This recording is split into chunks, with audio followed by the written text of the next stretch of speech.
So Can I welcome ask everyone. one more question? Can I ask one more question, Oh, Kelly? please, Do we please, have Robin. any Yeah. more choir?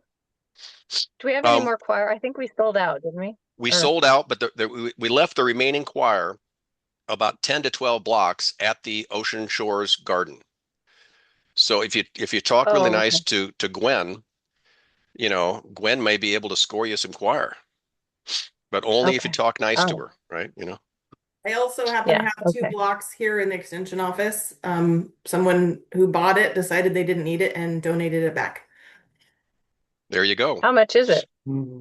It's $15 for the 10 blocks, the 10-pound block, right? Same price as it's been. Okay. Yeah. Okay. Anyway, Thank welcome everyone. Welcome everyone to our August meeting. Erin's going to take the show and run the program here once we get underway. But we got some announcements as we kick things off, and I want to make sure we have some updates from everybody. The first off is that Mike shared a University of Washington homemade air filter. And of course, given the air quality of the past weeks, an air filter is definitely an excellent idea to be thinking about things. And so this is a University of Washington. Mike, do you want to share any comments about this? Is that you've tried this before, right? You've built this I filter. have. Yep. Yep. I built this and tried it 2, 3 years ago. I also had it at the Pacific County Fair, and I'll do a repeat performance and put it at the fair and showing people. But I stumbled across this and I'm going, well, shoot, this would be a perfect complement to Erin's message to everybody about air quality gatherings that WSU has some rules for, and it really does work. Now I find it funny that they promote a low cost, but when you go to the hardware store and you start looking at the price of furnace filters, well, yes, you can buy a $5 filter. You can also buy a $50 filter, and so of course the more complex and the filter is, the better job it'll do. So I bought a middle of the road filter, one that was under $20, and had it at the house and work. And by golly, it catches the big chunks. And it really does work for people who are particulate sensitive to wildfire and even pollen too. So it's not just wildfire based only, but it does work. There you go. And of course, Mike, you and I can't resist anything with duct tape and bungee cords as part of so so there's the secret right there. Okay, a big thank you, by the way, for the tour, for the completed tour. I mean, what a day! Terry, do you want to share some thoughts in terms of just the wrap up and it highlights that you that will be coming out? I know. Sure. One of my personal highlights is reading the comment cards from our survey, and we often get people, telling us what they learned and also what they enjoyed about the garden tour. So that to me is kind of fun to read.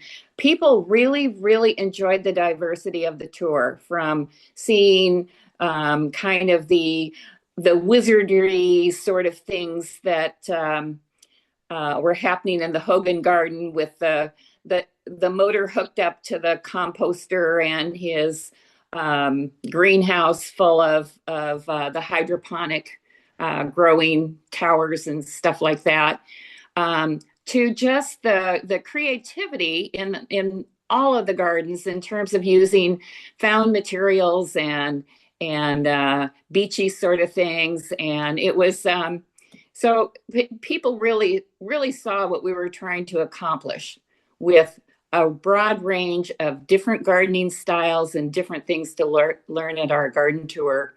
And so that to me is always rewarding, to be able to see what's going on when people experience our tours. We will have made a significant amount of money, which is great.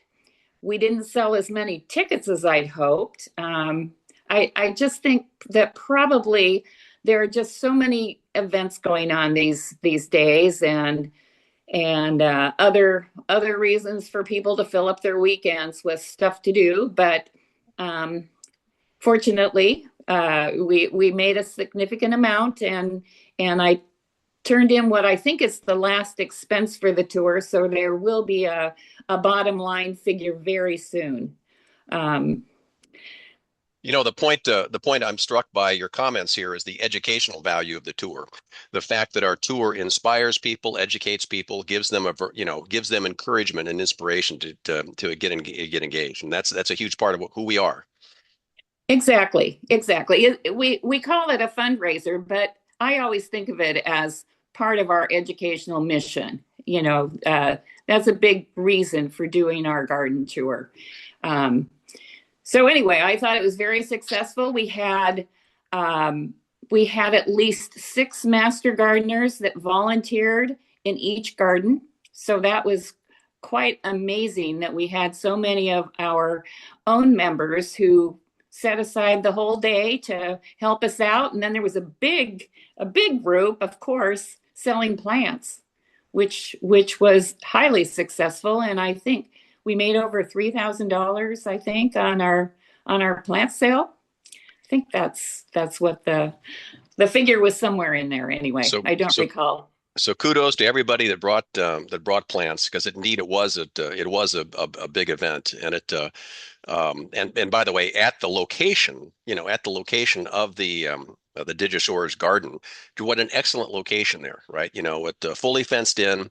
The bear sightings were gratuitous, right? And they were a feature.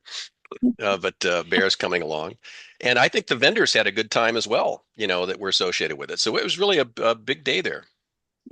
Yeah, and it was such a great way to introduce a lot of people to our brand new Dig at Shores garden. And so I thought it was just a wonderful, exciting garden tour, and everything went well. I didn't hear of any snafus, or if there were any, they were reported. Anyway, no sense in bringing those up now. Thank you, everybody. It was great. And of course, here we are already in August, and we've already completed the Grays Harbor County Fair. So will someone's who were there at the fair give us a quick rundown as to how it was, their impressions? We don't have numbers yet, in terms of people that visited the garden, but I'm presuming it was a raving success. I talked with Cindy last week, and she said her preliminary count was about 1,500 people, which is up a few hundred from previous years.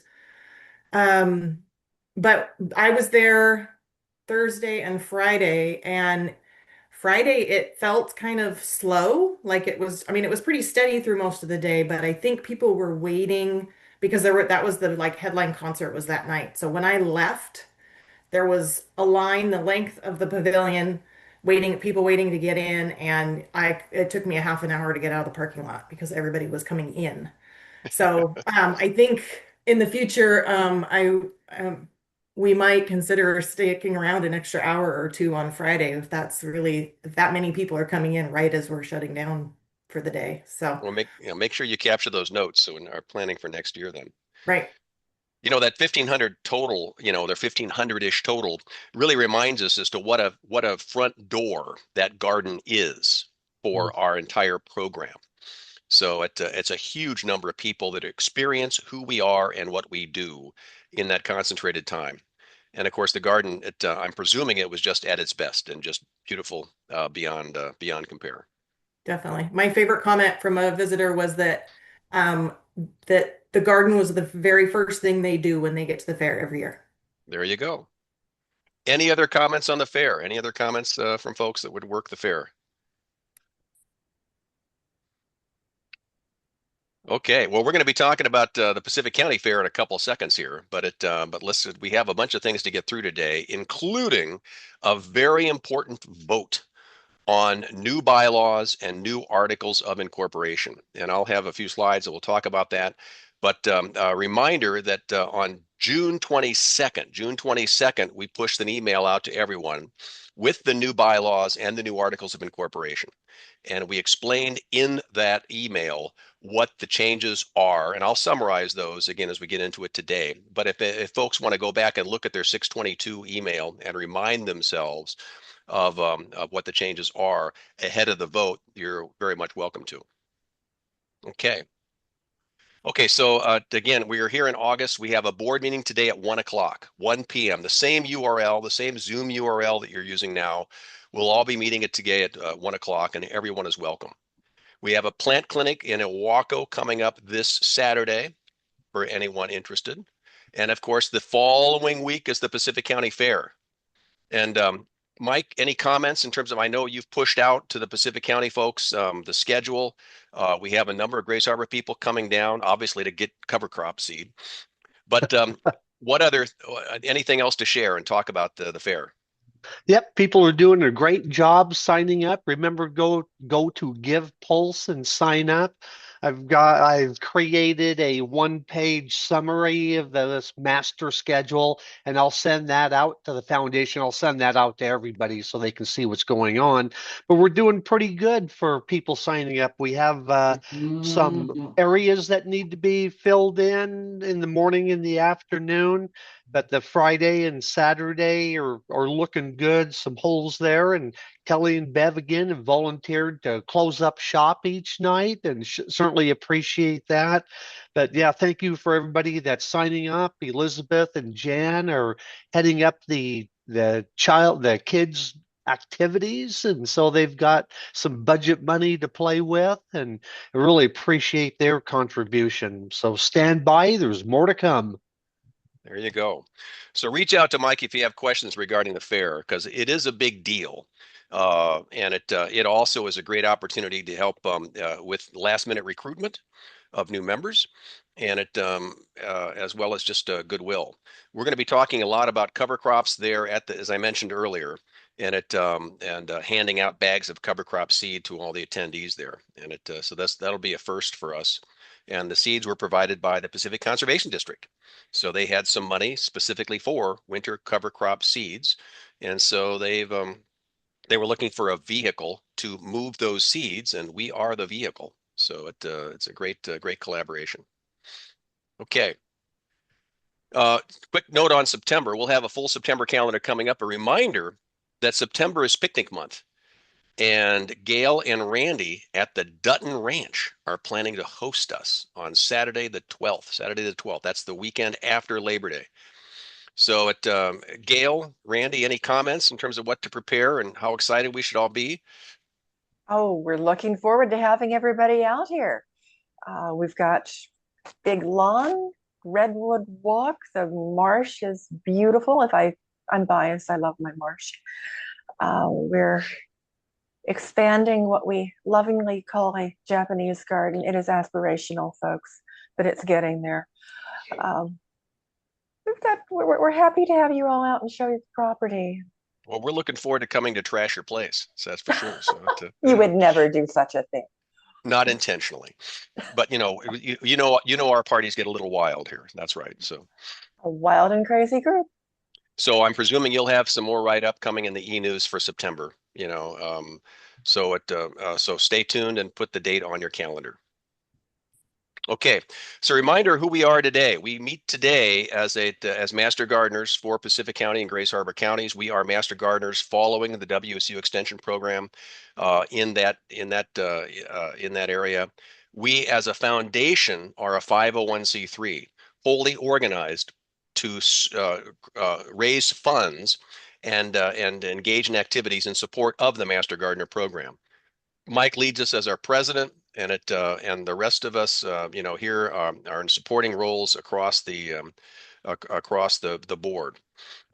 Couple notes in that the board elections process will be changing per the new bylaws, should we adopt them here later in the program here. So stay tuned on those changes.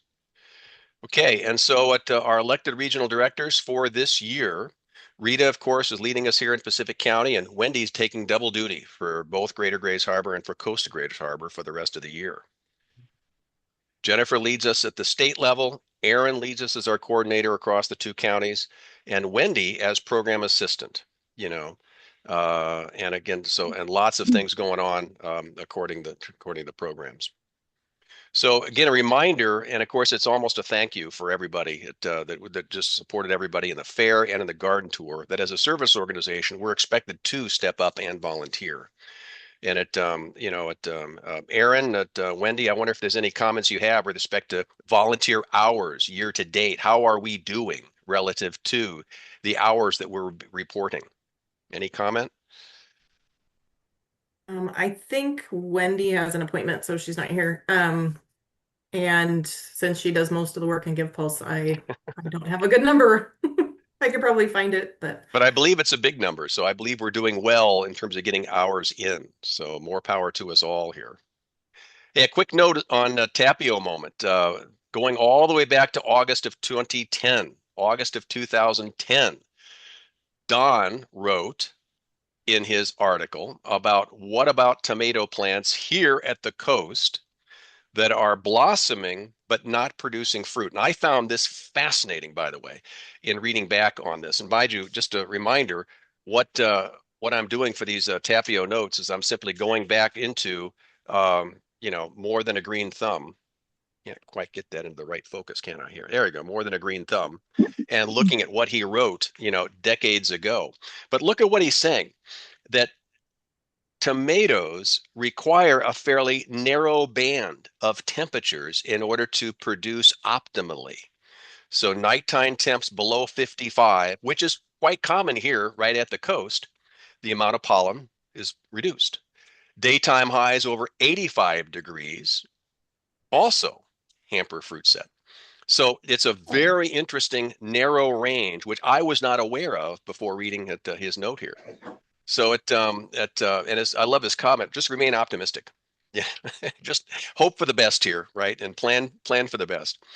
But it does speak to the need for covered gardening for the most part here in our two-county area because of the range in temperatures, the lack of heat units here at the coast, the excessive heat units, inland, and of course soil comments.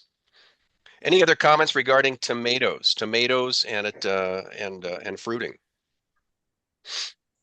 Yeah, Kelly, I had this problem with not getting any fruit, just marvelous growth. But my tomatillos, I am choking on tomatillo tomatoes. They were just abundant, made lots of salsa. It was a bumper crop. But as for other tomatoes, yeah, not pretty meager. Wen, you seem excited. Yeah, so I stumbled quite literally stumbled on the glacier tomato back when I first moved up here. And it's a smaller tomato, but everything about it is awesome. And right now it is just absolutely loaded down. And my friend got a couple of rabbits, and so I went over there with a bucket and scooped up a bucket full of rabbit pellets, and I used the rabbit pellets as like mulch over the top of the soil with my tomatoes, and they love it, and it really does suppress weeds and stuff. But the thing I wanted to say is, like, you need to, of course, get the shorter season tomatoes, and don't give up on them too soon in the fall. They if you can keep them dry, they will just kind of keep going until it gets like really cold. And even if you have green ones, you can lay them into, like, I just get like the cardboard, flats, and put a little newsprint down, and you can just lay them in there single file, put a ripe one in there, or if you don't have a ripe one, put an apple in there, cover it with newsprint, and then I just stack them, and then just check them, every few days. And you can extend that ripening period for quite some time. Interesting. So, yeah. So So you are implying though that rabbit poop is your secret, right? That's your Yeah, secret but weapon. this year it seems to be because everything else is like, is not doing well. But I'm not sure whether that's really the research-based advice we should be offering it well, outside. it is organic matter. So, but also the thing, I even tried the experiment a couple of years ago where I just took, I have a lot of my tomatoes in pots on my deck and stuff. And I just rolled it into my greenhouse, quit watering it, just left it. And it, continued to ripen and everything. So yeah, don't be too quick to just like, give up on them. Rita, of course, you're our tomato doyen here in Pacific County. Any comments regarding yourself in terms of tomato season this year? And you're on mute. So the tomatoes in the cranberry greenhouse, of course, we pulled out because of the whitefly epidemic. But I do grow tomatoes in my raised beds, and I grow a variety and have quite success with growing them. So I think you can grow them on the coast. I think you have to look for the right varieties that do well in our climate. And that's exactly what I did an update. Did a search because I was really wondering whether Don's assertion back in 2010 still holds true. And in doing a little digging online, the University of Delaware publishes this, saying that modern cultivars, right, are actually doing a little bit better. They're a little bit more hardy relative to what Don would have been dealing with, 15 years ago. But they're still saying that, look, that temperature range is a thing. That's a thing we need to be careful and thoughtful about. So this is from it's just modern varieties are not that much different from where they were. I'm just curious. Successful tomato people, you're not covering them at night. You're not putting any floating row cover over them. They're just out in the world and they're loaded. Yep. Yep. And I also have gravel around the raised beds, and I think that gravel collects heat and then releases that heat at night. So it keeps that environment warm, but I have no trouble growing tomatoes outside. Yeah, I grow mine in great big, I've made some big self-watering pots out of big, feed tubs and stuff, and I grow them on my Trex deck. And so the same thing, it kind of is hotter, there on the deck. It's very full sun, and then the deck kind of holds some of the heat. And the only covering that I do of them is in the spring, to kind of when it's, almost, the right temp, but not quite. I do have the heavier white, row fabric around the sides to just kind of hold the heat in there at night so that there's not such a dramatic drop in the night temperature, and to protect them from some of the, cooler spring winds. But that comes off fairly soon, and then I don't do anything the rest of the year. So okay, Chris, there's hope for you yet. Okay, a couple of other thoughts as we move into August here. And this is in terms of significant in terms of engagement we have with the public, right? This is a good time to put the lawn in, and this is an appropriate time to be thinking about getting your lawn in with appropriate irrigation, of course. Termites coming out later this month. Time to start thinking about making sure that we don't have untidy wood piles. Damp areas that could be breeding grounds for those little pests. Best time to water, of course, early in the morning, deeply and infrequently. Interesting note about camellias. Now it's time for deep watering of camellias, right, to prepare them for next spring. So that's really thinking ahead. Watering lawn frequently during periods of heat and drought stress. Hanging baskets, of course, very careful attention to watering and feeding. Lawn clippings, reminder that if you're using, specially treated herbicides or fertilizers, do not compost those clippings. And again, that don't compost diseased plants unless you're assured that the heat is going to kill all the fungus and bacteria that may be left in there. Management, of course, of our gardens, fertilizing. Plenty of things to think about there. Pruning of cherry trees, pruning out dead fruiting canes and the blackberries, pruning the raspberries, right? Another caneberries after harvest. So time to be thinking about managing the garden as opposed to simply just harvesting it. So lots to go on and to be thinking about relative to this month. We certainly can't sit back and just take it all for granted. Planting winter cover crops. There you go. Time to start thinking about that. And time to start thinking about planting of fall crops. That's one of the things, of course, that we're all very successful with here at the coast is the fall crops that actually can produce well over the winter. So the kale in particular, right? And the turnips, parsnips, parsley, planting spinach even. So plenty of opportunities to keep that garden going well into the fall and into the winter. Any other planting, any other crops that folks like to be thinking about for fall or winter? I just planted a cover crop after I pulled my garlic in my garlic bed. So I planted a mix of crimson clover and buckwheat.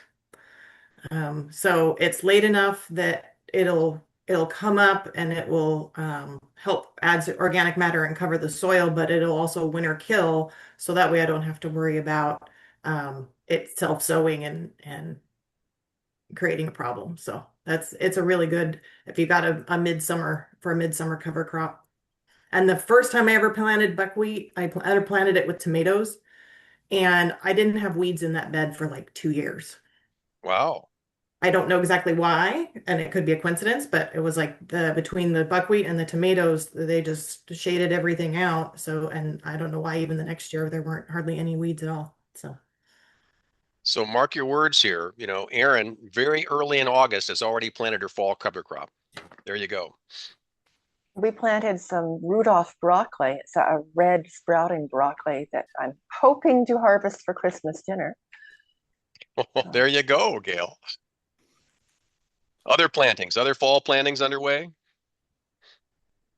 Val, you're on mute. You're on mute, Val.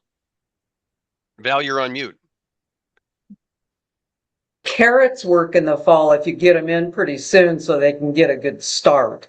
And I would think I would cover carrots because it gets pretty cold here.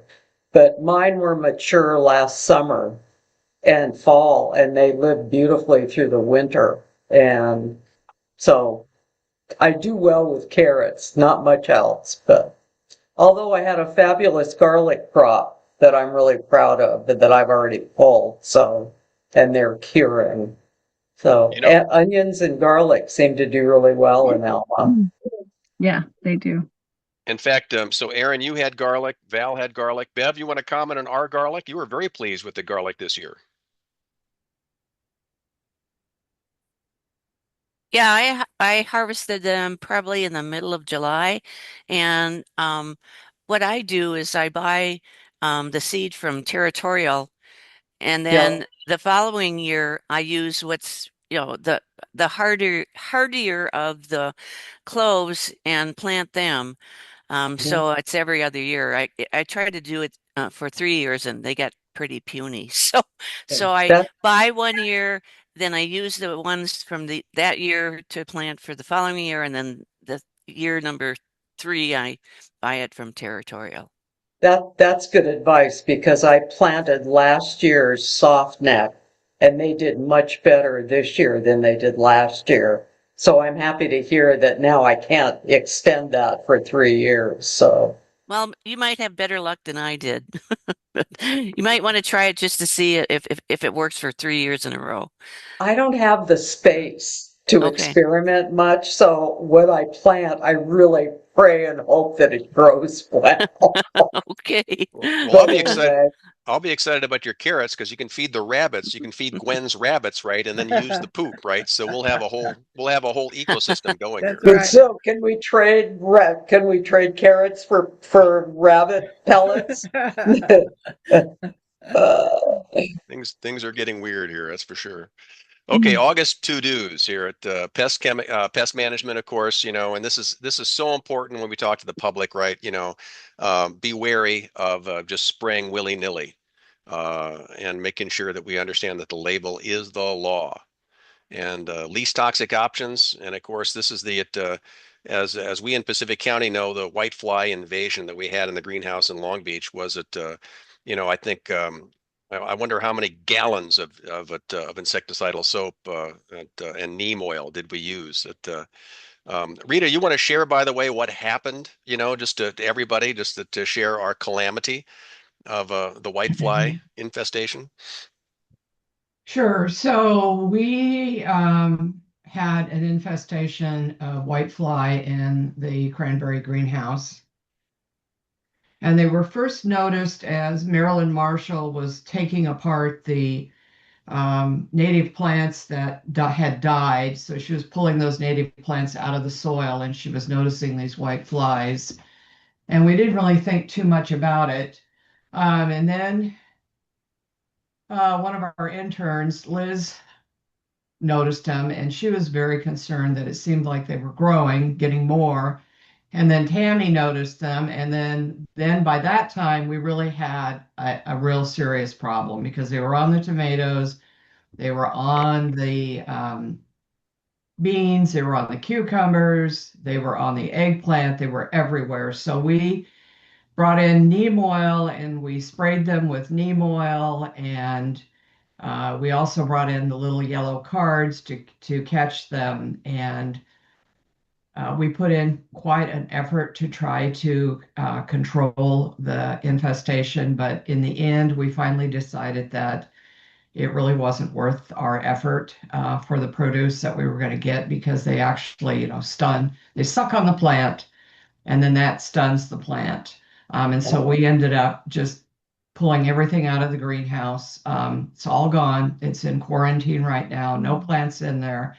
Will not bring any more plants in for some time. And we're still trying to figure out how the infestation came about. Some say, well, they just appear. But we believe something brought those flies into the greenhouse. And so we don't quite know what it was, but we think there was a plant that had them, or plants, and then the infestation kind of just grew from there. So, lessons learned. Next year we're going to be much more vigilant on how we treat what's in the greenhouse, the spacing of the plants in the greenhouse, making sure that there's good airflow circulation. And, should we see any white flies, we will get on that infestation a lot quicker than we did this year. So I think all in all, we lost some crop, but I think it was a real learning experience for us. And I think it's it's something that growing in a greenhouse is different than growing outside. There are different challenges that you need to overcome. And, so we got beat by the whitefly this year, but, we'll be ready for them next year. And Karen, you have your hand up. Yes. I talked to Cindy Knight. This has been several years ago. And what she does to handle pests in a greenhouse is she buys praying mantis egg cases and leaves the praying mantis in the greenhouse to take care of the pests. Yeah, you can do that. There's several other pests that you can buy that will eat the whitefly, but I think in our case there were too many. I mean, they just had a breeding ground in this greenhouse. The conditions were just right and they just exploded. So again, I think it's something that we need to better plan for next year. And have a better plan should we experience them again. I get them occasionally in my greenhouse, and typically what I do is I just take those plants outside and hose them down with water. Um, but we had just had too many. I mean, they just exploded and they were everywhere. And some of the gardeners ended up taking them home to their own gardens, right? It's because the white flies Yeah, were there just was on there everything. was there was some concern from some of the volunteers that they did not want to take those white flies home to their houseplant collection. Yeah. Um, Anyway, it was a great experience from a learning perspective, and that's this is our first year in the greenhouse, so lots of things regarding plant spacing, regarding airflow, and regarding jumping on to pest problems early. So this is again what we're all about as master gardeners, is learning and growing. And speaking of learning, interesting that Sue Carbaugh manages WS Extension for us down here in Pacific County. And she mentioned she's always being asked, where can I go for a reasonable soil test? And so this is a reminder, of course, that both WSU and OSU do have their list of analytical labs that are approved. But as we've noted in past meetings, Thurston Conservation District has a very accessible $25 basic test, and the results are interpreted in a very accessible manner. So you don't have to be a biochemist, right, to understand what you're reading about your soil test. So Exactly. yeah, so we definitely have resources here for soil testing. We should not fear it and go into PTSD from our high school at microbiology classes. Al, you One have your thing, hand up. thank you. One thing I will say about Thurston County Conservation District is I love them, period. But at their fall festival in October, they have a drop off for your soil sample. So if you want to do it, go up there that day that they have the fall festival, and they'll collect all that stuff, and they send them out to a lab, so you won't get your results for a while. But go online first to their website and their instructions as to exactly how to collect the sample and the amounts you need. So I think their service was a whole lot. I got a lot more information than I thought I would. So I highly recommend that to everybody. A thumbs up. If someone wants to go online and throw on the chat, what that URL is, just to make sure that we're making recommendations and have the right I know if you do a search soil and nutrient testing Thurston Conservation District, you'll come up with that link. Mm-hmm. Okay, now for the riveting part of the meeting. This is the time at which we'll want to finalize our articles of incorporation and our bylaws. So just a quick update here, and because what we're going to be doing right now is convening a formal meeting of the foundation. So Gail, this would be up to you now to convene a formal meeting, right, to take notes that we are coming together as a foundation with a specific agenda to indeed review and vote on adoption of revised amended bylaws and amended articles of incorporation. So this is work that we've actually been undertaking here for many months, and we've patiently been slogging through the existing bylaws and the articles of incorporation to actually bring them up to date, bring them up to a more current a level of understanding, a level of language and currency with new statutes, as well as to meet consistency standards that WSU wants all the foundations to come together with. So, as I indicated, we shared via email the revised bylaws and articles in June 22nd, so as to allow for the 30-day minimum review period that all of us are expected to have. It's time now, as meeting here virtually, to formally adopt these documents. So a quick reminder on the bylaws. On the bylaws, this new draft, a key highlight here, we're reducing all the titles. So we're reducing all the different names, the titles and roles, simply saying that, look, we're going to have the normal roles, of a president, vice president, secretary, and treasurer, and we'll have directors at large. So we're not naming what those roles are. Those directors at large will have responsibilities as determined. Now, officer terms extending for 2 years now, 2 years, in order to ensure that once you get an officer in and they learn their job, well, let's let them enjoy that learning and utilize that learning for the second year. So we're going to have half the officers elected in 1 year, the other half will get elected in the following year. Okay. Committees. We're simplifying the number of committees, right? So again, we're giving ourselves flexibility to have ad hoc committees as needed. Tighter controls around finances and assets. This is requiring an annual internal review of our finances, monthly financial review from the board, which we do already.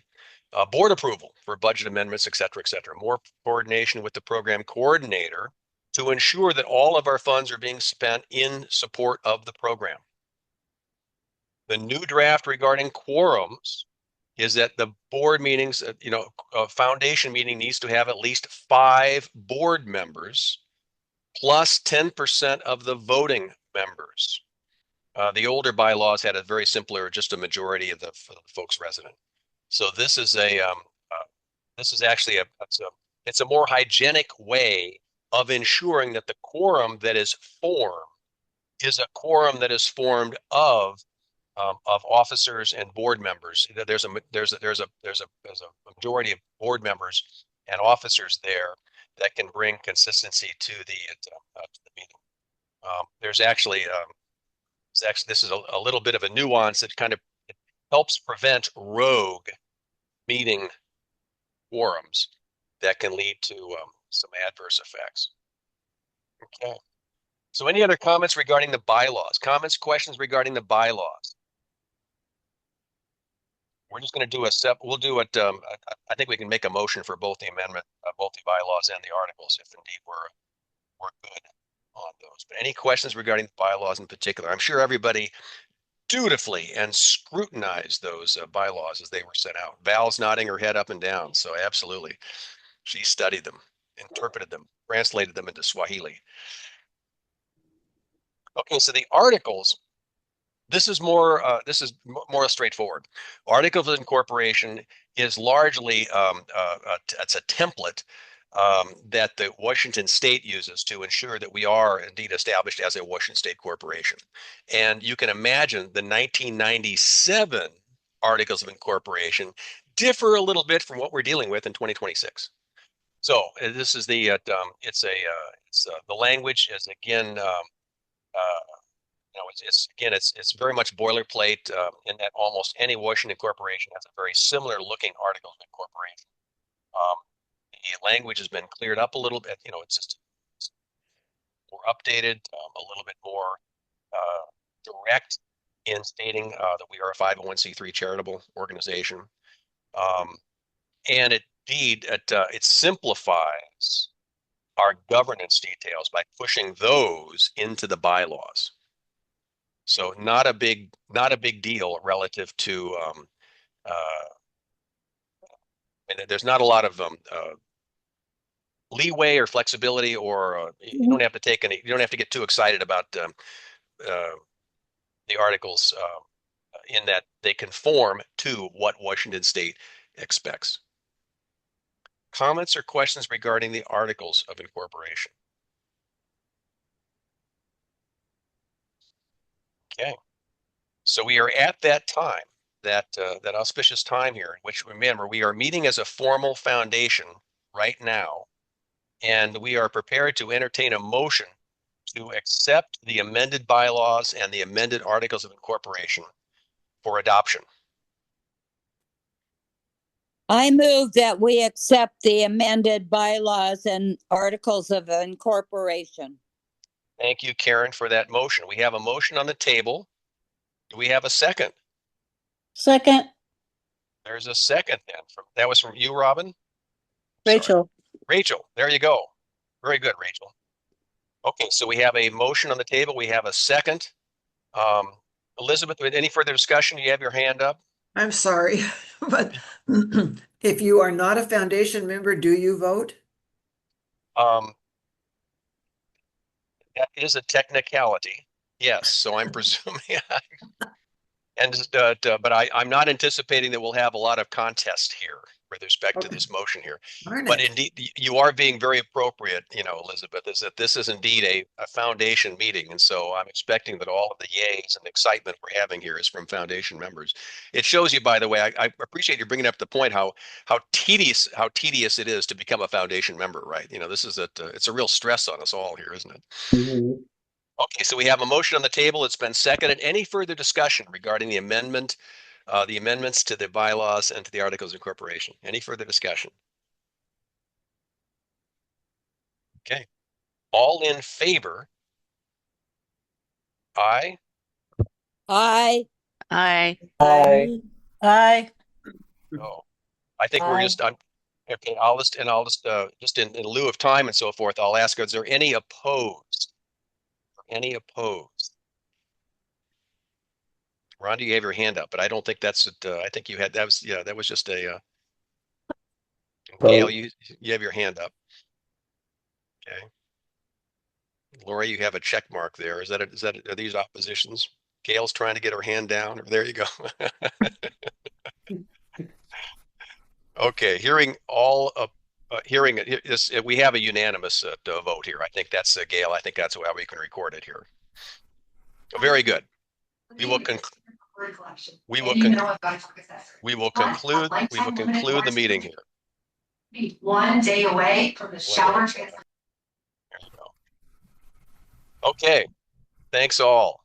Program updates, a couple of announcements here. And we talked a little bit about getting your hours in and getting on the volunteer portal. Wendy, as you know, has spent a lot of time getting those hours preset for it, for both the fair and for the fairs and for upcoming events. So if there's any questions in terms of how to use all that, please get after that. Okay. And then Erin, I wanted to put up a slide here regarding Green School and things happening there. Any update? Let's see. We had our first round of applicant interviews last week, and there were 5 people there. They were all really strong candidates, really excited, and really believe in the educational aspect of our mission. So I think they will hopefully make great volunteers. We have 2 more interview sessions coming up, and we have, I believe, 19 applicants right now. And I've sent out emails to the people that were interested from the Grays Harbor County Fair and from the garden tour. So I look forward to contacting the people who you all talked to at the Pacific County Fair so that we can get them to apply. And yeah, so it should be a good training year. Terry? I was talking to a potential trainee, and she was concerned about whether she could afford it. And I didn't remember what kind of scholarships we offer. I assume we're offering scholarships still to take the training?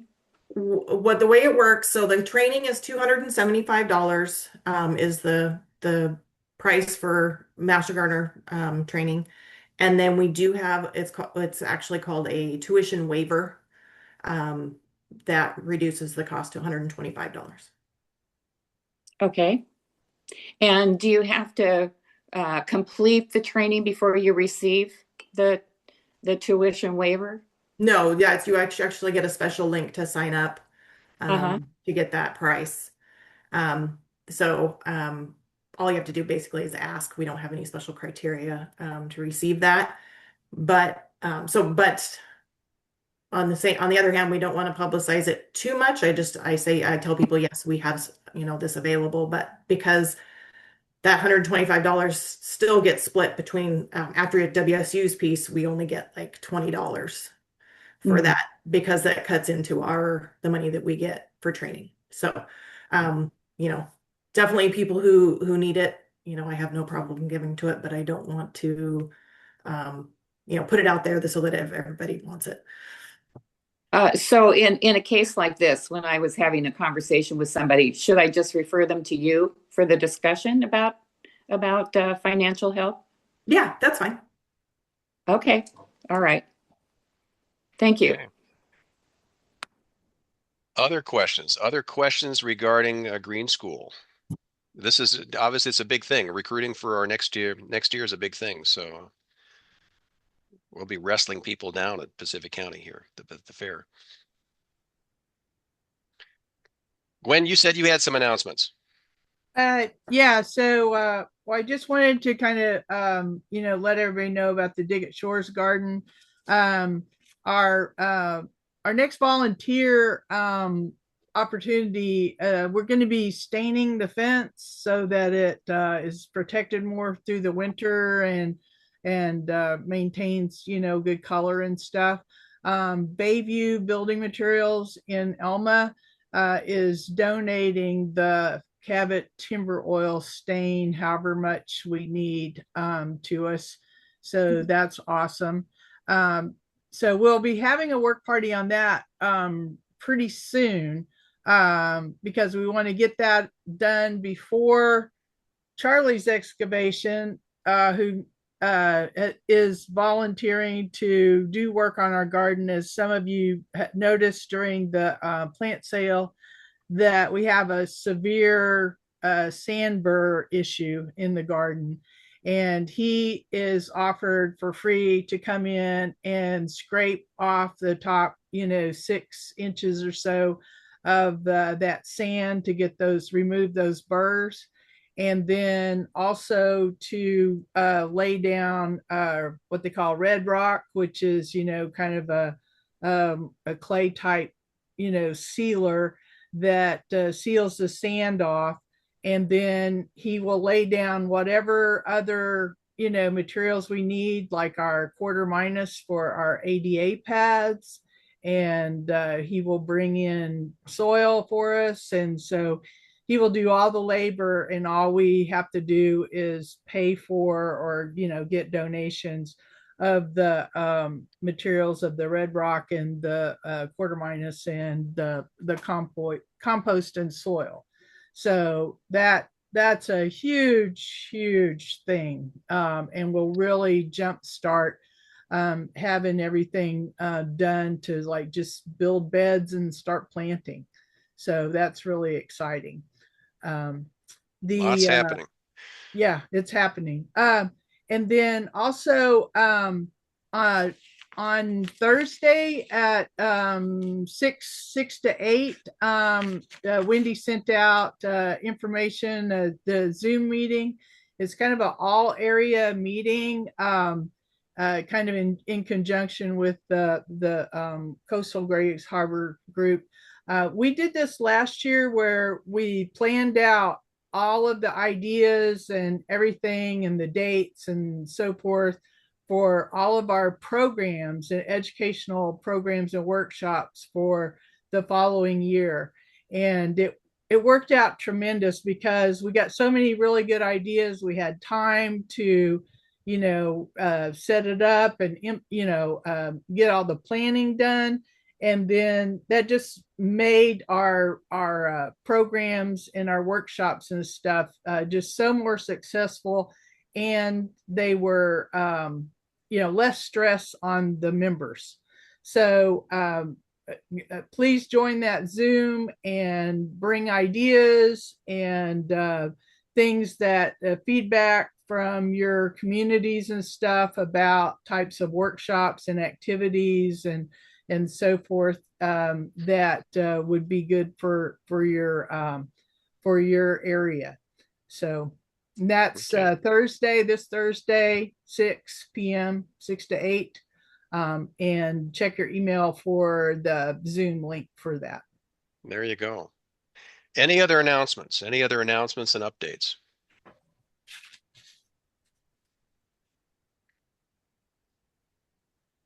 Well, with that, we're going to turn it over to Erin.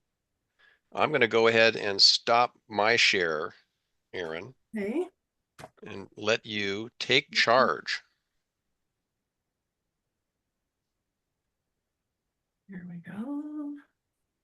Okay. Trying to work too many screens here. Sharing. This one.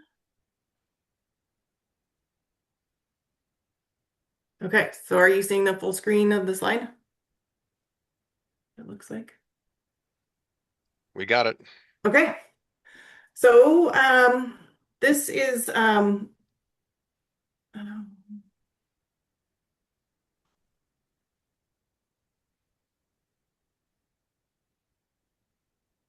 we go. Okay. So this is a slideshow that I've called From Pullman to the Pacific, how it all connects. And this is a presentation that is shown to given to the trainees. I presented to the trainees last year. The first half is actually developed by Jennifer Marquis, and she does it in the online portion of the class too. But it was good to kind of reiterate that.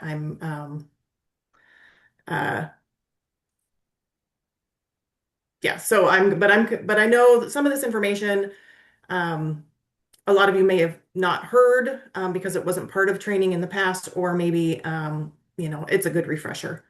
So I'm going to talk about how the program sits within WSU, and then some more about our local program, which I'll probably do higher level because most of you probably already know that. So anyway, extension is for everyone, and we're glad you could join us today and be part of our extension work. So as I mentioned, so I'm going to go into a bit of the history of WSU related to the Master Gardener program and describe the who, what, and why of our program and how we fit within the WSU system.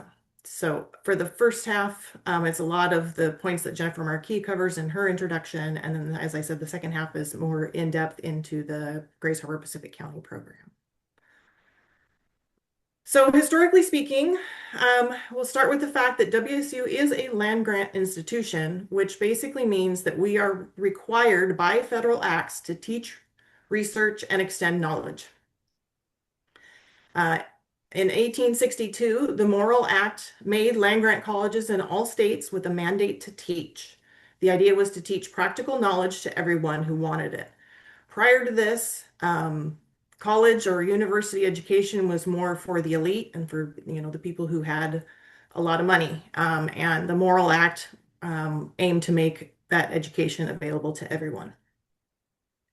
Then in 1877, the Hatch Act created funding for agricultural experiment stations in all states.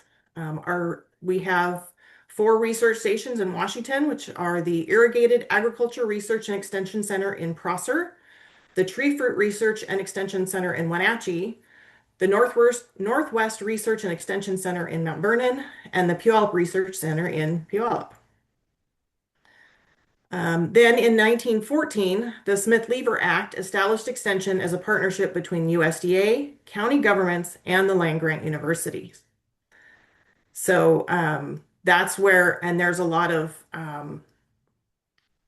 what is it called? What they refer to, the WSU sometimes refers to it as Smith-Lever dollars. And so by government,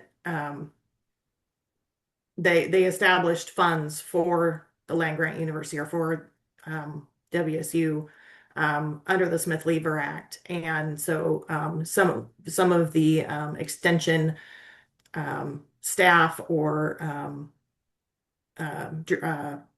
faculty are paid via Smith-Lever dollars. Then in 1892, Washington State University was formed as the Washington Agricultural College and School of Science. And shortly after that, it became the State College of Washington. And then finally in 1959, it became Washington State University.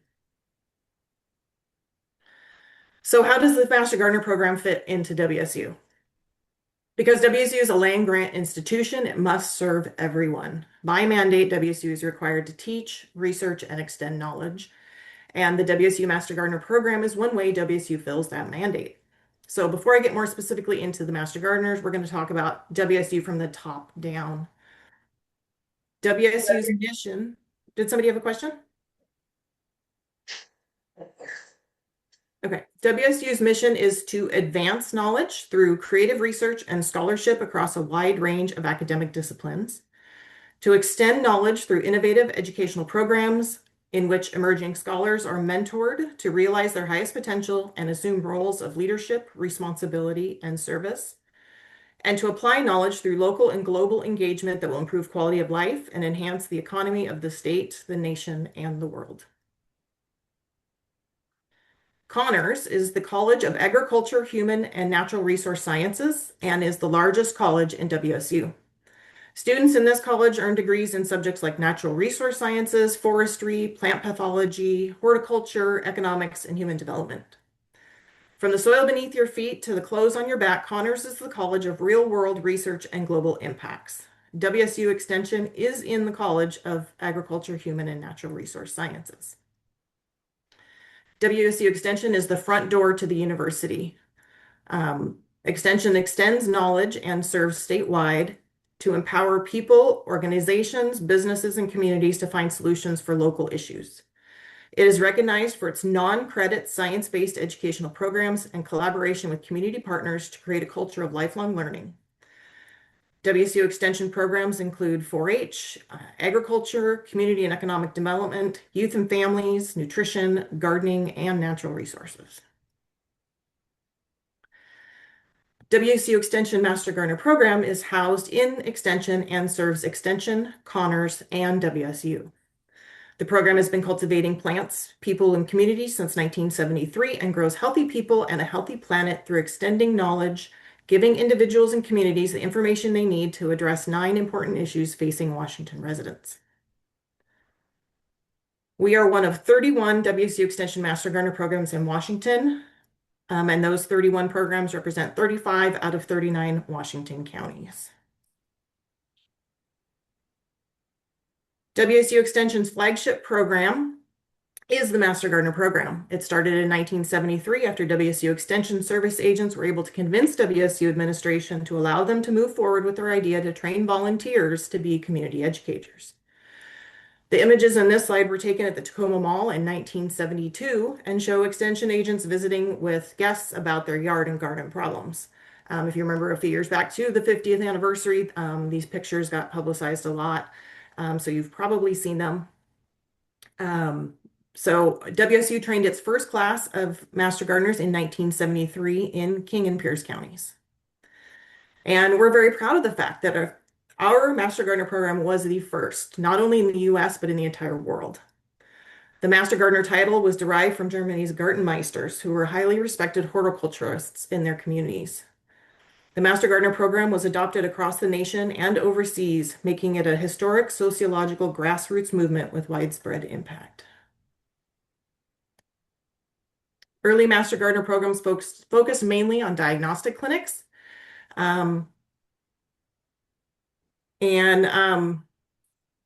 Just to reiterate, WSU was the very first Master Gardener program in the entire world. There are Master Gardener programs in all 50 states and I'm trying to remember Canada and I think South Korea, and possibly one more country. I can't remember off the top of my head. So the Master Gardener program mission is in alignment with WSU Extension, Connors, and Washington State University, is to engage university-trained volunteers to empower and sustain diverse communities with relevant, unbiased, research-based horticulture and environmental stewardship education. Some say that the Master Gardener program is Extension's best-kept secret. Well, being a secret isn't what we want it to be. So Master Gardeners are a wealth of information and are non-regulatory, boots on the ground, next door neighbors who have the knowledge to make real difference in the health of individuals, communities, and our environment. The Master Gardener program vision is to be highly recognized, diverse, and fully supported. WSU Extension Master Gardeners are the go-to resource for communities seeking research-based, innovative solutions for their ever-changing horticulture and environmental stewardship needs. Our values describe who we are as an organization. In a sense, they describe our program's personality. They describe the beliefs, behaviors, and expectations that create the culture of the WSU Master Gardener program, and what the expectations and the values that we live by. We value personal and professional research and discovery because it encourages us to stay current about horticulture and environmental stewardship to meet the unique educational needs in our communities. We foster and benefit from an atmosphere of diversity and inclusivity because our differences inspire creative thinking and innovative solutions. We act with integrity because trust, truthfulness, and respect create a healthy and positive culture. We are committed to stewardship and sustainability, serving as ethical and responsible agents of our natural resources, human resources, and university resources. We collaborate because together we empower healthy and resilient communities. We are a dynamic and responsive program where knowledge inspires change. WSU Extension Master Gardener volunteers are trained by subject matter experts to teach and provide scientific, research-based horticulture and environmental stewardship education. We also volunteer and answers people's questions. Extension Master Gardeners do all of this to help address 9 critical issues that are currently facing our communities. And most of you are probably familiar with these now, but these critical issues are our program priorities, and they connect the dots from the horticulture skills being learned in the classroom to the natural resources we are trained to protect. So really quickly, I'm going to go over some details of those 9 program priorities. First one is clean water. The Master Gardener program promotes integrated pest management to minimize polluted runoff. Clean water is vital to our individual health, community health, and our economy. How we care for plants and the plants we choose and the way we manage the soil in our home gardens or landscapes impacts water quality. Using integrated pest management techniques to care for our home gardens and landscapes decreases pesticide and fertilizer usage and helps to mitigate the amount of chemicals that run off or percolate through the soil and ultimately end up in our surface and groundwater. Water conservation.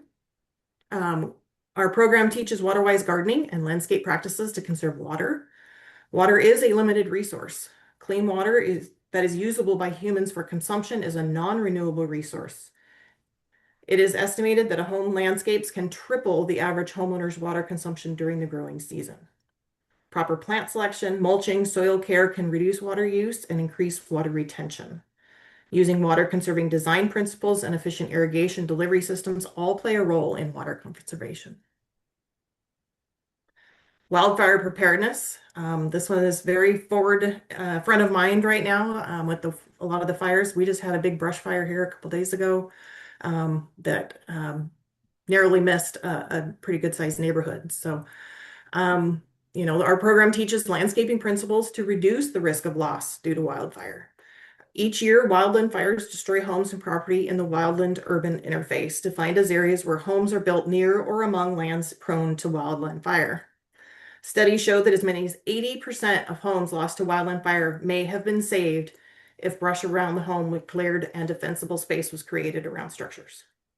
Proper planning landscape practices can reduce the risk of wildland fire damaging or destroying property. Local food. WSU Extension Master Gardeners teach sustainable gardening techniques for growing local food to improve health and individual health and community health and wellness.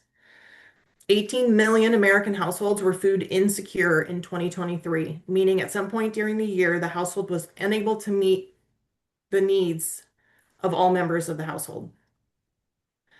Local food production reduces economic and environmental impact of growing, processing, packaging, and transporting food. People who have direct access to local food through farmers markets and community gardens or by growing their own are shown to eat more fresh fruits and vegetables than people who do not. Pollinators. We teach ways to help native bees and other pollinators thrive in home and community landscapes. Pollination is an essential ecological survival function. 1 of every 4 bites of food we eat requires a pollinator. Declines in insect pollinators worldwide present a challenge for food security. Pollination is also required for reproduction of flowering plants that help prevent erosion, filter water, sequester carbon, and add oxygen to the atmosphere. According to the Center for Biological Diversity, more than half of the native bee species are declining. We teach ways to create resilient landscapes that are adapted to our changing climate. Warmer winters, hotter summers, flooding, droughts affect plant growth and impact the organisms that interact with these plants. Home gardeners have an important role to play in combating climate change, such as choosing human-powered tools like push mowers, rakes, and hand clippers over gas-powered toolers such as lawn mowers and leaf blowers can reduce greenhouse emissions. Choosing more resilient plants that are well adapted to the climate will also help keep the landscape resilient. Plant biodiversity. We teach the stewardship of diverse ecosystems through invasive species management, native species conservation, and restoration in landscapes. The Earth's biodiversity is decreasing. Animal and plant species are going extinct at a much faster rate than the natural rate. Biological diversity serves as an insurance against declines in ecosystem functioning. Practices such as invasive plant management, use of native plants, supporting biological diversity from the backyard to the bioregion and beyond. We teach people to build healthy soils to prevent depletion and ensure the long-term viability of local food security and natural resources. Healthy soils provide ecosystem services critical for life. It acts as a water filter, a growing medium, provides habitat for organisms, and contributes to biodiversity. Soil is the basis of agroecosystems, which grow feed, fiber, food, and fuel. Increasing deforestation, soil compaction, and erosion factor into soil health degradation. And finally, nearby nature. Master gardeners seek to increase awareness of the individual and community health and wellness benefits that access to plants, green spaces, and public landscapes provide. More than 80% of the U.S. population live in urbanized areas. Nature in cities and towns, including parks, gardens, trees, small landscapes, and natural areas, provide measurable benefits. These include improved air and water quality, energy savings, reduced urban heat island effects, and exposure to nature has proven to have a positive impact on human physical and mental health, as well as overall quality of life. Does anybody have any questions about the program priorities? I know we most probably know them pretty well by now, but. Did you want to clarify on neary nature? Oh, did it say neary nature? Oh, it does say neary nature. There's a letter missing. All right. So by becoming a WSU Extension Master Gardener volunteer, you're serving a land grant mission that began in 1894 with the signing of the Morrill Act. You are part of Extension, a partnership between USDA, land-grant universities, and county governments that began in 1914 with the signing of the Smith-Lever Act. As a WSU Extension Master Gardener, you're joining a volunteer, or you are part of a volunteer family of more than 4,000 volunteers at WSU who gave a combined 360,000 hours of their time, valued at $12.7 million annually, to empower and sustain diverse communities with horticulture and environmental stewardship education.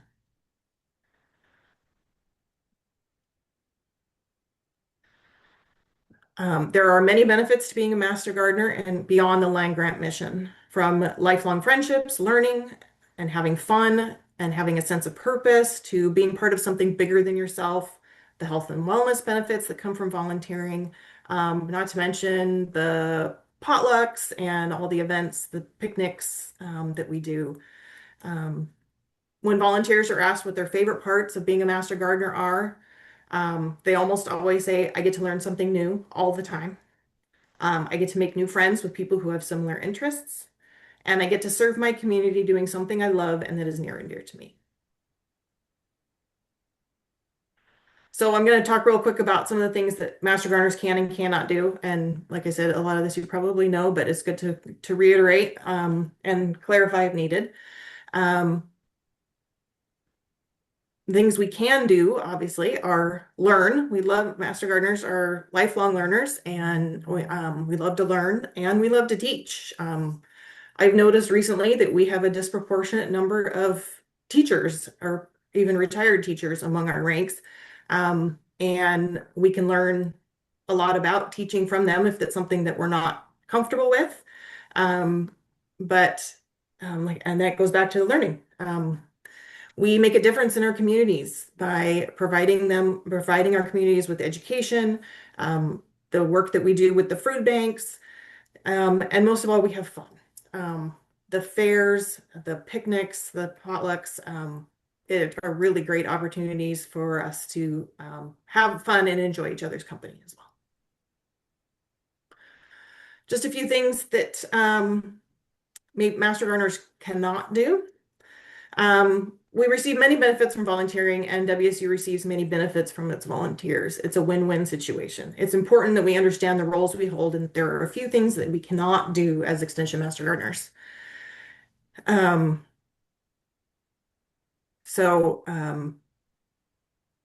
see here.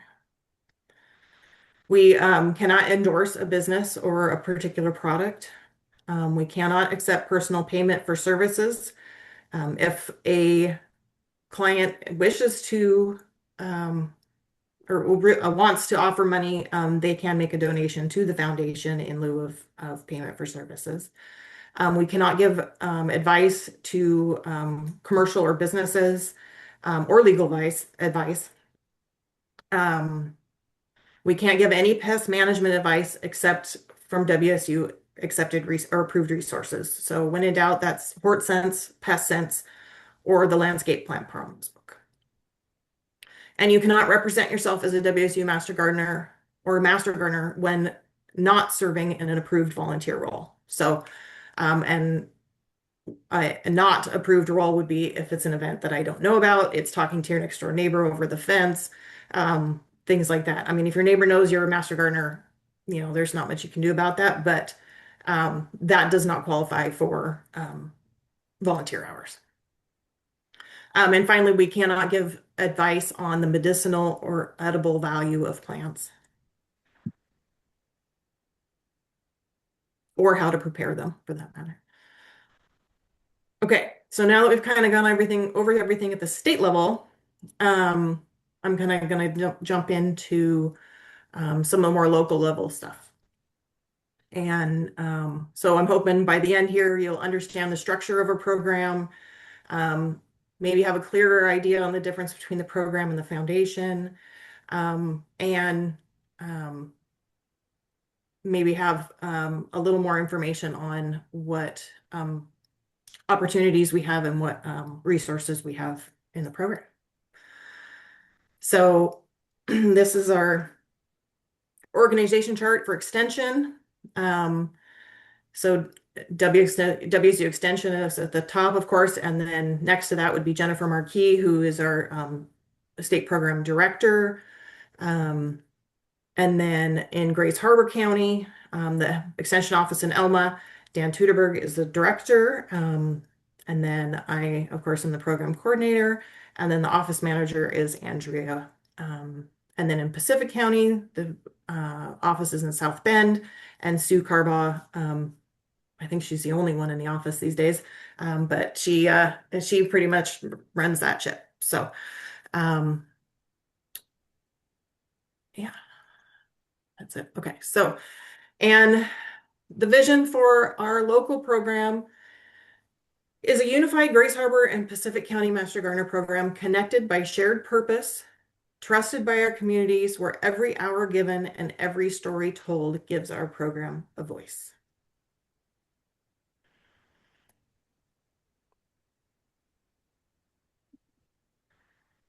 So here's kind of an org chart of our program specifically. So the coordinators, which would be me, and then Wendy as program assistant. And then we have our the communications group, which would be like the e-news and the social media and radio and things like that. The Coastal Great Harbor team lead, Greater Grace Harbor team lead, Pacific County team lead, and then the study group. And then with in each of those regional teams, there's plant clinics. I say demo gardens. I think I'm going to change it to demo sites because now we have the greenhouse, which isn't really a garden. And we have the beds in South Bend that they're not really a whole garden. And then there's also our outreach.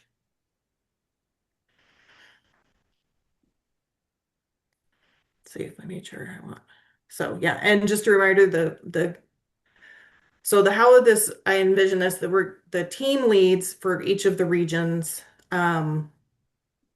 because I realize that there are a lot of very nuanced things that go on within each region. Like in Ocean Shores, they have one opportunity to reserve the library, and they've got their little display cabinet in the library that they have to do. And so there's, things that go on, and I'm sure there's similar things in Grace or in Pacific County too, that, events that come up like the cranberry, events at the Cranberry Museum or whatever. So, it's not my intention to eliminate those regions entirely, but to have us work more closely together, and within the other teams that we're going to build that, for a plant clinic team, a demo sites team, so all the managers of the different demo sites can communicate and collaborate and things like that.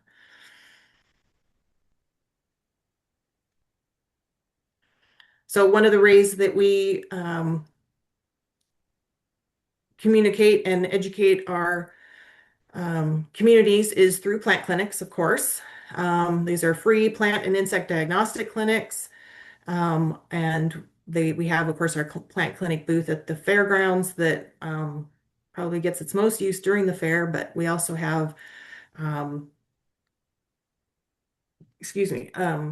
plant clinics at a variety of places throughout the two counties, demo gardens, hardware stores, farmers markets, nurseries, all that kind of places. And as I mentioned, demo gardens, these are our outdoor classrooms. They are the most public facing aspect of what we do. They are built to teach gardening, conservation, and sustainability techniques.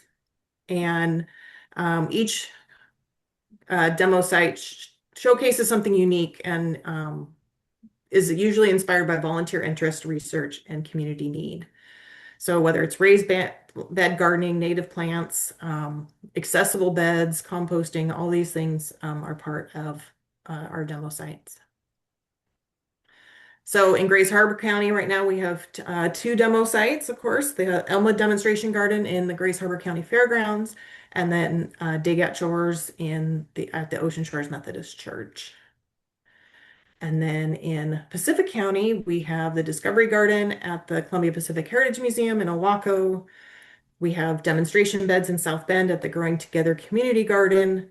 And then we have the greenhouse, the Cranberry Foundation greenhouse, that's next to the Cranberry Museum. And I need some more variety of pictures. Those are the only two I could find. Youth outreach and youth gardening allows kids to really experience the wonders of gardening firsthand. We've got some volunteers who put together some great youth outreach programs. The schools, we've gotten much more involved in our local schools in the last couple of years. But also we have youth programs at the demonstration gardens, at workshops. And I'm really excited to see that have developed such a robust outreach program for the youth in our communities. Speakers Bureau, this is one that doesn't get quite as much of attention as some of the others, and I would really love to build our portfolio of speakers for this. Speakers Bureau are volunteers who have a particular presentation that they enjoy or are really good at and want to share. And so when we get requests from gardening clubs or granges or things like that, we can connect the volunteer to that organization to give that presentations. Homeowners associations is another one that is often request speakers. So if you have a presentation like that you're interested in doing that, let me know. One of my goals before the end of the year is to start to build out a speakers bureau section on the websites. And of course, workshops or classes, demonstrations. Um, we do these regularly all around Grace Harbor and Pacific County, giving education, support, and demonstration to gardeners throughout the year. So this top picture is actually, I don't know when this was. It was a while back when they were building a hugelkultur bed in the Elma demonstration garden. And then the bottom one is our a soil workshop we did, I think it was last year, in the dog barn. And Lou and Susan had pea starts that they were offering up, showing them how to pot them up. And then, of course, senior outreach. We offer senior gardening programs that allow seniors to retain cognitive function and socialize and enjoy gardening programs and projects. We have a couple of assisted living facilities, I think in Ocean Shores, and I think the other one is in Hoquin, maybe. I can't remember now off the top of my head, but you know, the seniors really do enjoy and benefit from this work. So if you know of another facility that might be interested in having visitors, I'm sure I mean, I know that Natalie and all the folks that are participating, they basically take the lesson plans that are for general outreach and adapt them slightly for senior outreach, and they don't really need a lot of adaptation. So, and then of course we have our program support, which is for most of us, most of you, is where the bulk of your hours. I say us because I know 90% of my hours were program support when I was a volunteer.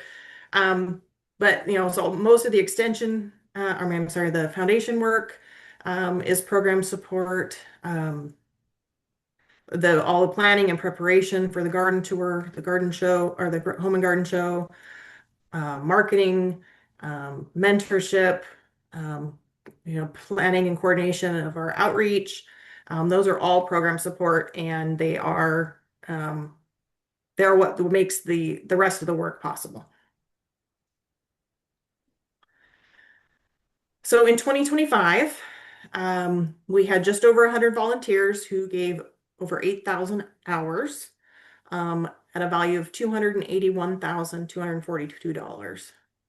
And we had 61 Ask a Master Gardener plant clinics, 21 workshops and presentations, 45 youth outreach programs, serving 1,255 adults and 1,336 youth. And then you can see through the program priorities how many clients we engaged with per topic. Pollinators was the big one in 2025, followed by local food, or I'm sorry, not local food, soil health. And then we also provided 625 pounds of produce and 1,700 vegetable seedlings to area food banks. So Master Gardener Foundations. Foundations provide financial resources and support to county Master Gardener programs. The Master Gardener Foundation of Washington State is a nonprofit dedicated to strengthening the reach and impact of the WSU Extension Master Gardener program across Washington. It acts as a unifying support organization. It raises and allocates funds, it guides strategic growth, and provides resources so that local Master Gardener Foundation chapters can flourish. In partnership with WSU and 23 local chapters, the foundation also invests in the continuing education of Master Gardeners, supports recognition programs, and is actively building an endowment to ensure long-term stability of the Advanced Education Conference. And of course, the Master Gardener Foundation of Grace Harbor and Pacific County, again, you know, is raises and funds through the Home and Garden Show, the garden tour, and a number of different ways that in turn support the program as well. So here's kind of a program foundation org chart, how it kind of everything fits together. So in the red, of course, you have the WSU side, and in green, you have the foundation side.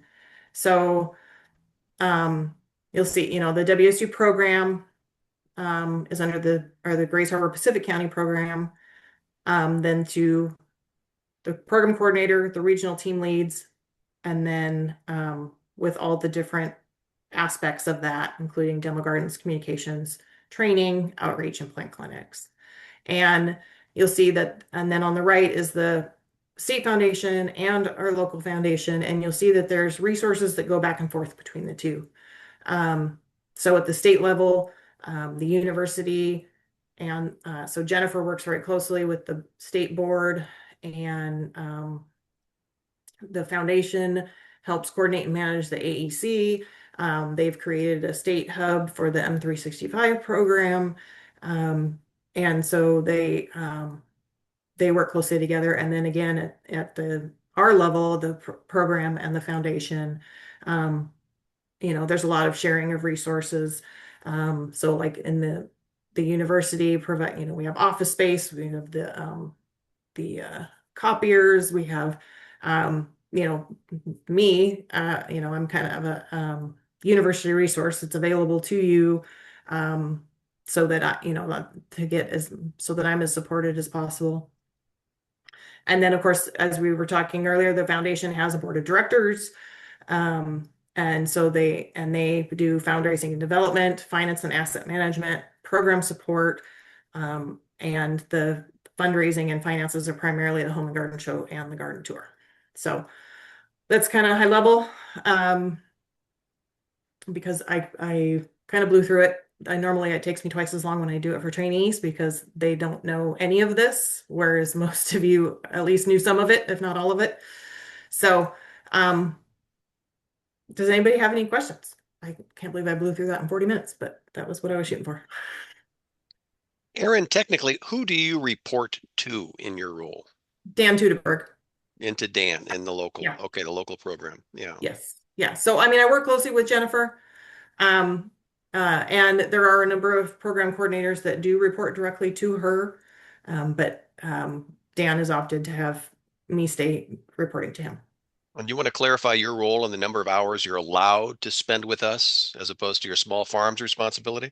Well, to start off, at least for now, my small farms responsibility basically are whatever comes in to the office, which is like one call a month about right now, because Dan wants me to focus on the program and creating some structure and getting trying to get my feet under me as far as the how the program is going to look going forward and that. So I would say, but I also have a lot of commitments at the state level with to Jennifer and to the state program too. So and my fellow coordinators. So I'm guessing probably 2/3 of my time right now is either just general program or training. So that would be, I would say 10 to 15 hours of the week of my 20 hours is spent on either, training or meetings like this or, communicating with volunteers. Elizabeth, you have your hand up. I sure do. And I'm going to ask a question of you, Erin, that I'm asking because I was a program coordinator for a while.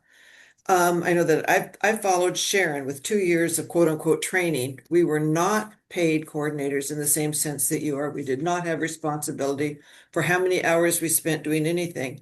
And I can remember spending several hours every single day just answering email. So I'm wondering what we as a group, as a team, can do. Is there anything that would be helpful to you regarding how we interact with you, how we support you, etc.? Because you and Wendy, with less time than free time, I don't really want to call it free time, but Sharon and I, or Elena and I, we had more time not to worry about who was looking over our shoulder, about how many hours we were putting in. What can we do to support you? Because this is a lot of work and you've got a lot of questions coming your way, etc. What would be helpful? Well, that's a good question. You can think about it. Yeah, I'll need to think about it. I spend Well, because also, so just to clarify with people, I primarily work Tuesday, Wednesday, Thursday. I do sometimes work Monday or Friday, depending on, what's going on. But I'm also working, when we do evening meetings and weekend meetings and training and stuff, so I have some flexibility. So, if you need to contact me directly, it's probably best to do it one of those days, or else you'll have to wait until I have a block of work time. Unfortunately, I don't have the flexibility to do 15 minutes here and 15 minutes there just to return a phone call or whatever. Um, and Another thing is make sure if you're emailing me, make sure you use my WSU email. I'm still getting emails to my personal email, and so it's possible for me to miss those, or then get lost because I get almost as many emails in my personal email as I do in my WSU email. But so that's another big one. And yeah, but don't be shy about contacting me if you have questions, if you have issues, anything like that. Yeah, don't hesitate to contact me. So Chris, you have your hand up. I do. And this is back to your slide presentation. When you had you were showing us the difference between, or the coordination maybe between the foundation and WSU. On the WSU side, you had EMG. What's EMG? Extension Master Gardener. Oh, me of all people should never ask that. Sorry. Other questions, other comments for Erin? This actually is quite illuminating. I'm actually curious as to what when you give this presentation to the interns, what questions do they most often ask? I don't know. I've only given it once, so I don't remember, and it was a year ago, so I don't really remember off the top of my head. But What are they most? What are they surprised at any of this? well, like I said, the first half of it they've already seen once because Jennifer Marquis has already given it to them, and I kind of do it real high level just to kind of reiterate that we are a land grant institution, and it is our mission is to, educate and serve, and reiterating the program priorities. So, I think probably the biggest surprise, or one of the surprises are things that they cannot do. As far as we're not, not being able to talk about edibility or medicinal value or how to prepare anything we grow. And what it boils down to is if it wasn't part of our basic training, if the topic wasn't part of our basic training, then it's not something that we can teach. So, I mean, there's always deeper knowledge that, we didn't get in basic training, and it still applies, but it's, if the topic itself. You made a comment in the presentation regarding what we can count as Master Gardener programs and so forth. And in particular, I think you mentioned that, well, gosh, if our neighbor asks us a question, knowing that we're a Master Gardener, and we respond to that, and perhaps research, that question and respond to that, that doesn't count? No, it does not count because it's not a WSU sanctioned event. Okay. And I think that's important for all of us to recognize, because I think this in the past we'd actually considered that to be a valid Master Gardener engagement to the public. Yeah. Yeah, so that's the key, is that it's whether or not it's a sanctioned event, which basically means that I know about it in advance of the event. So, and we're also not, I don't know if it's not allowed, but it's discouraged to do one-on-one help on private property. Right. Other questions, comments? What did anyone learn here today that was new? I just indicated one of the things that was new to me. What did we hear that? That Go ahead, Karen. This is Karen. That was new to me, that I couldn't count hours if somebody came to me as an individual, but knowing I was a Master Gardener, and I did some research for them. Yeah. What else? What else was new? Surprising? I think to me, what's really kind of surprising is that, and maybe it's because we were such a rogue program in the past. How much more oversight WSU is putting on us. And not just the 9 priorities, I think that's great, but just kind of some of the requirements like the foundation bylaws, etc. It feels a little bit more, I don't want to say big brotherish, but it feels different than it used to.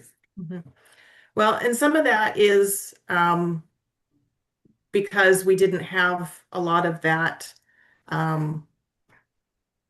Yeah, because like you said, because we were kind of a rogue program, but at the same time, like the bylaws and that, I mean, that's statewide. That all came statewide all at the same time. So that wasn't like they singled us out. No, I'm not saying that they singled us out, but it just feels like overall that there is more oversight, and that may just be my perception.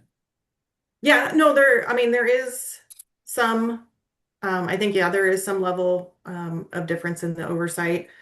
I mean, it's like you said, we were kind of out on our own. And so, but this is also conversations that are going on in other counties too. So like about, talking with your neighbor over the back fence and counting that as ours. That came up in King County. And so it started this big discussion about what is a WSU sanctioned event. So it's not unique to us. These are questions that are still coming up, even with counties that have had a staff coordinator presence for years. So it's just as we move on and as we learn more, we realize that whether there are certain policies or certain responsibilities that need to change as we get have more conversations or get more knowledge. Thank you. Erin, as you engage with other counties and so forth, yeah, I'm curious about any perspectives. How are we different? How are we unique? What actually kind of makes us stand apart or makes us stronger or weaker, in your opinion, vis-a-vis other counties? Well, I think, I mean, one of the things we talk about is the sheer square mileage of our 2-county program and the distance between a lot of us. And I found that some of the other 2-county programs, like Chelan Douglas, it's not a whole lot different. Two of their furthest apart communities is easily 3 to 4 hour drive. And you have to divert to a bridge to get over the river, that takes you an hour out of the way in Chelan Douglas. So those are one of the things that I've learned that it really, just kind of made me realize that we aren't quite as unique when it comes to that aspect. Let's see what else. But I think I see a lot of the struggles that other county programs are having are very similar to some of the struggles that we have. We're not alone. We're all trying to find our footing and find our way as, WSU brings up new policies or whatever, or we've with the new training struggles and benefits of that, and being able to actually talk through that with other coordinators has been really helpful for me to kind of formulate and figure out how to do, because the one thing that's one of the things that I know is they're really important is to have at the state level some sort of consistency, but also having the flexibility to do it our own way. So so we have the Washington Gardener certificate course that all new volunteers have to take, but at the same time the local volunteer training, they give us guidelines, but they don't dictate how we do that. And so we can make the choices to do that how we want to do it. And so I think that's one of the real strengths that's come out of some of these changes is that we have good guidelines, but we have a lot of flexibility. Would think one of the comments you might have made is that is actually in reference to your background picture, which I know is not your backyard, but it actually is indicative of the fact that here in Pacific and Grace Harbor County, our terrain does vary, all from an oceanfront, perhaps not necessary to a limestone scoured windswept cliff in the desert high basin, but nearly that when we start thinking about where you live, Erin, Right. and where Yeah. where we're at here on the coast. Yeah, and that is one of the challenges is that we've got, there's so many different, I mean, of course, the coast is its own. I mean, even between, like the peninsula and, like Westport or, around Grays Harbor, even those are significantly different, even though they're both coastal climates. And then based on when you get further in, yeah, it does. You get all the way to where I'm at, and it's, very hot and dry and very poor soil. So there is and that is a challenge is, and well, it's also a benefit though too, is because the people who are living in that area, those people in those communities, those volunteers know their communities, they know the environment and are able to teach that in a way that, I mean, I know the basics. I know that the deer are a pain in ocean shores and the salt and the sand and all that, but I don't know all the nuances and intricacies of, how do things grow in ocean shores.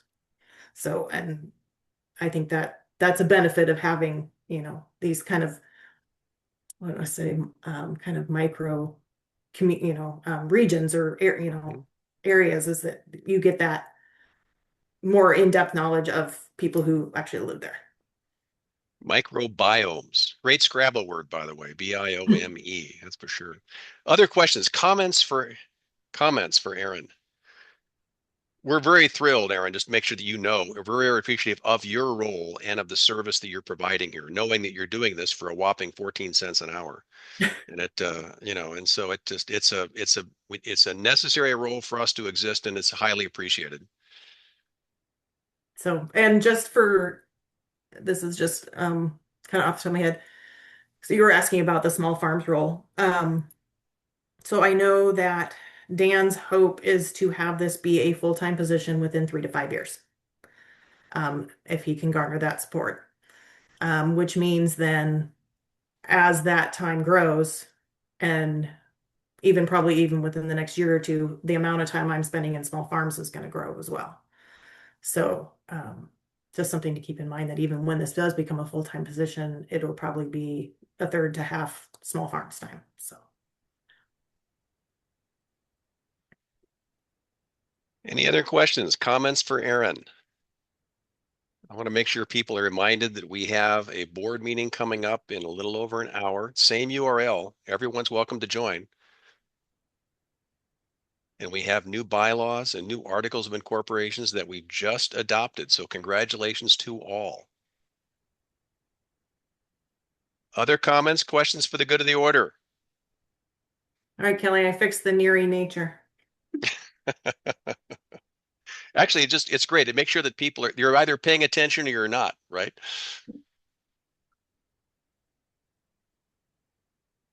Okay. Hey, thanks all for everyone. We'll see you, as many folks as possible at the board meeting coming up. Okay. See you, everybody.